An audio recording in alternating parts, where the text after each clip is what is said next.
जैसा भोजन कीजिए वैसा ही मन होए। जैसा भोजन कीजिए वैसा ही मन होए। जैसे पानी कीजिए वैसे पानी होए। कबीरा वैसे पानी हो। मेरे प्यारे भाइयों और बहनों, कबीर साहब इस दोहे के माध्यम से जो संदेश हम सबको देना चाहते हैं बहुत ही अद्भुत है, बहुत ही महत्वपूर्ण होने वाला है। इसको समझने के लिए आपको कबीर साहब की वाणी को अंत तक सुनना बहुत ही अनिवार्य है। कबीर साहब कहते हैं कि जैसे भोजन कीजिए, जैसे भी भोजन कीजिए, आप अच्छा भोजन करेंगे तो आपका मन एकदम अच्छा रहेगा। आइए इसको ऐसा समझें। भोजन भी दो प्रकार का होता है। एक भोजन वो होता है कि जो हम खाते हैं इस शरीर के पौष्टिक आहार के रूप में, लेकिन वो भोजन ऐसा होता है कि हम रात्रि को करते हैं या भोजन करते हैं तो सुबह जो है नित्य क्रिया के द्वारा बाहर हो जाता है, तो उससे मन पर ज्यादा प्रभाव कुछ पड़ता नहीं है। लेकिन कबीर साहब जिस भोजन की बात कर रहे हैं वो बहुत ही महत्वपूर्ण है, क्योंकि कबीर साहब इस संसार की बातों को नहीं करते हैं। उससे जो है हम सबको, पूरी मनुष्यता को सिखाने का प्रयास करते हैं। कबीर साहब कहते हैं कि जैसा भोजन कीजिए वैसा ही मन होए। मन, आप जो ये भोजन किया इससे तो शरीर को संतुष्टि मिल गई, लेकिन आपकी मन को अभी तक कोई भोजन नहीं मिला है। फिर कहते हैं कि वैसा ही मन होए। यहां पे मन की बात चल रही है। तो आप किस प्रकार का मन के लिए भोजन करते हैं?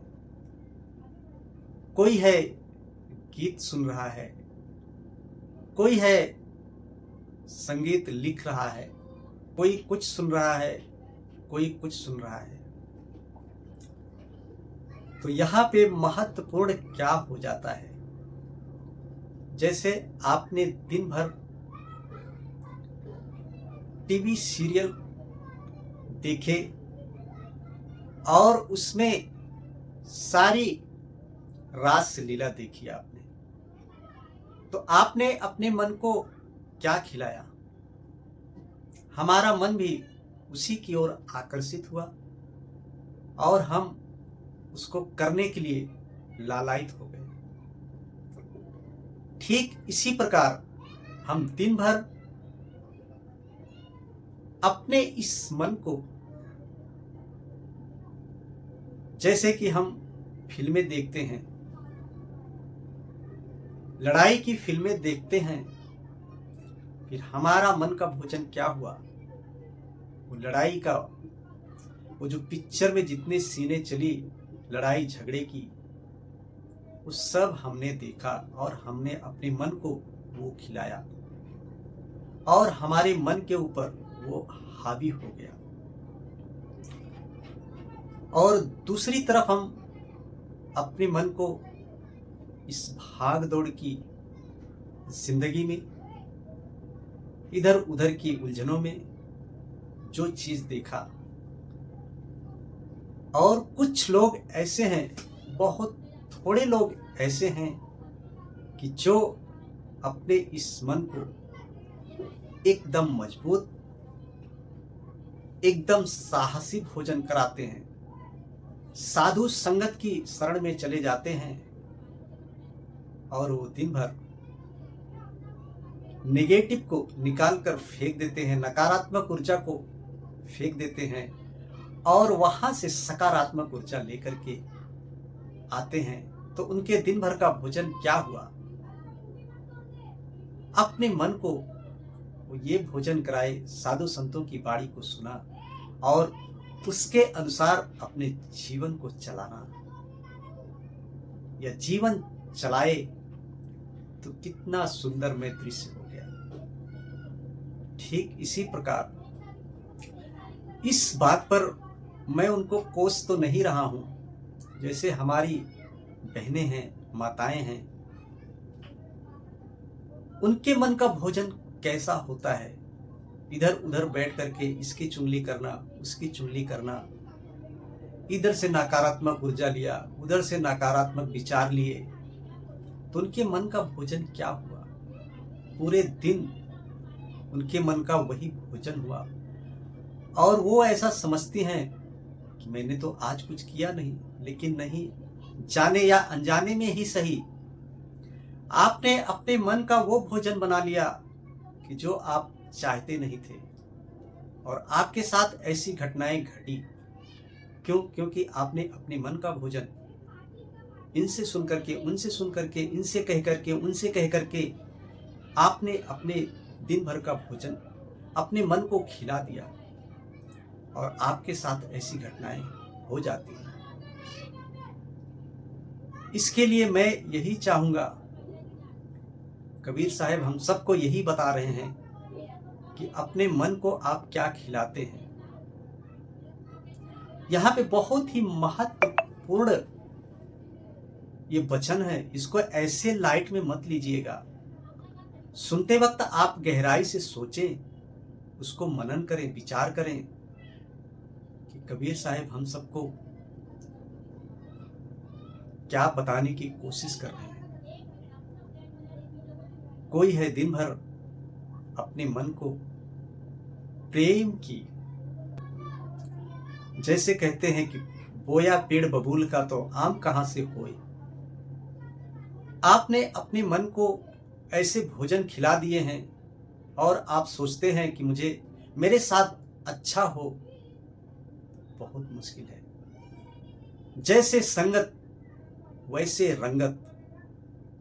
जैसे आपने पूरा दिन अपने जीवन को जिया है, अपने मन को भोजन कराया है, वही सब कुछ आपके साथ होने वाला है, ना कि किसी और के साथ।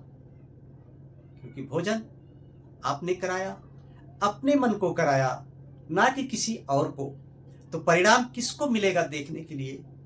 आपको मिलेगा या किसी और को? कबीर साहब कहते हैं कि इसका परिणाम आपको ही मिलने वाला है, ना कि किसी और को। और आगे कबीर साहब कहते हैं, जैसा पानी पीजिए वैसे पानी होए। पानी का मतलब हम क्या समझते हैं? एक पानी जो होता है, एक स्वच्छ पानी होता है, मतलब एक स्वच्छ पानी होता है और एक गंदा पानी होता है। यदि आपने अपने मन को अच्छा पानी पिलाया है तो निश्चित ही आपके इस मुख से जो वाणी निकलेगी वो पवित्र होगी। दूसरों के बारे में अच्छा सोचने के लिए, अच्छी राह बताने के लिए, अच्छे मार्ग पर लेके जाने के लिए आपकी वाणी होगी, ना कि किसी गलत मार्ग की शिक्षा आप देंगे। यहाँ पे कबीर साहब जो भी बात कर रहे हैं वो आपकी आत्मा को बढ़ाने के लिए, ताकि आपका जो ये जीवन है, ये जन्म लेना धन्य हो जाए। मतलब मसलन कि आप सही दिशा पर निकल जाएं। और आगे कबीर साहब कहते हैं कि वैसी वाणी होए। ठंडा पानी पिया, मन प्रफुल्लित हुआ, संतुष्ट हुआ, तो आपने अच्छा ही बोलना है।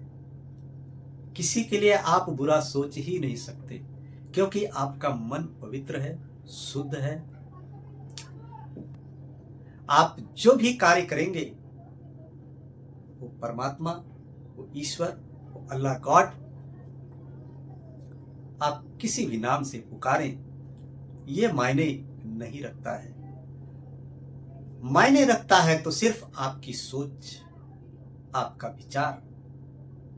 आप कैसे सोचते हैं, कैसे विचार करते हैं, कैसे चलते हैं, कैसे उठते हैं, कैसे बैठते हैं, ये सब एक विचार ही तो है। और ये सब मन के ही विचार हैं, ना कि किसी और के। कबीर साहब ने बहुत अच्छा एक दोहा बताया था। जब तुम आए जगत में, जगत हंसा तुम रोए। जब तुम आए जगत में, जगत हंसा तुम रोए। करनी ऐसी कर चलो, तुम हंसो जग रोए। कबीरा तुम हंसो जग रोए। कबीर साहब हम सबको इस दोहे के माध्यम से यही सब सिखा रहे हैं, बता रहे हैं। जागरूक करने की जो इच्छा होती है, जो जागृति होती है, देखिए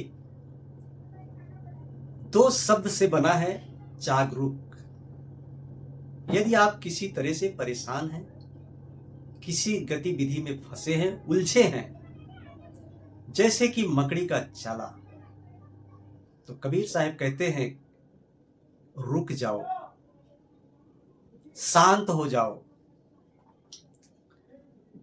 और अपने उस पूरी गतिविधि को देखो जिसमें उलझे हो, तो आपको रास्ता मिल ही जाएगा। यदि आप रुक करके देखेंगे तो आप समझ सकते हैं कि हम किस मार्ग से जाएं, जिससे कि हम इस उलझन से बाहर निकल जाएं। वो किसी भी रूप में कोई भी मिल सकता है। हो सकता है आपकी मदद आपका भाई करे, हो सकता है आपकी मदद आपकी बहन करे, हो सकता है कि आपकी मदद कोई दोस्त करे, कोई भी हो सकता है। किसी भी रूप में आपके सामने आ जाएगा और आपको उस उलझन से निकाल करके ले जाएगा। बस साथियों, आज के लिए इतना ही है। फिर मिलेंगे किसी और नए शब्द के साथ। इसी वाणी के साथ दीजिए ब्रजेश गौतम को इजाजत। जय कबीर साहब।